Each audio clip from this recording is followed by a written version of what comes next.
नमस्कार, स्वागत छ तपाईलाई 8848 अनलाइन अपडेट्समा। आज हामी एक अत्यन्तै दुःखद खबर लिएर उपस्थित भएका छौं।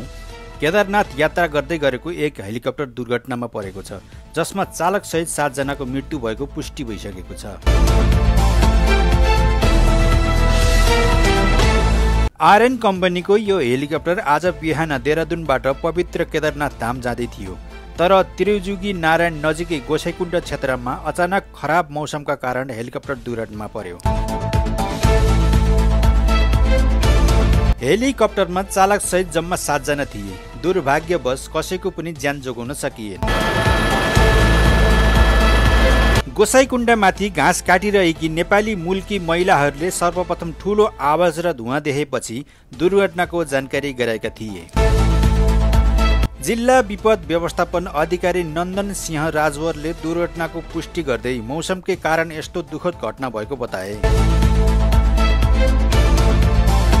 एक आस्थाको यात्रा, एक धार्मिक गन्तव्य केदारनाथ आज मृत्यु यात्रामा परिणत भयो। मृतकप्रति हार्दिक श्रद्धाञ्जली। हामी सबैले उनीहरूको आत्माको शान्तिको कामना गरौँ। अब प्रश्न उठ्छ, के खराब मौसमको चेतावनी हुँदा हुँदै पनि उडान स्वीकृति हुनु उपयुक्त थियो? सुरक्षा मापदण्ड गम्भीर पुनरावलोकन हुन आवश्यक छ।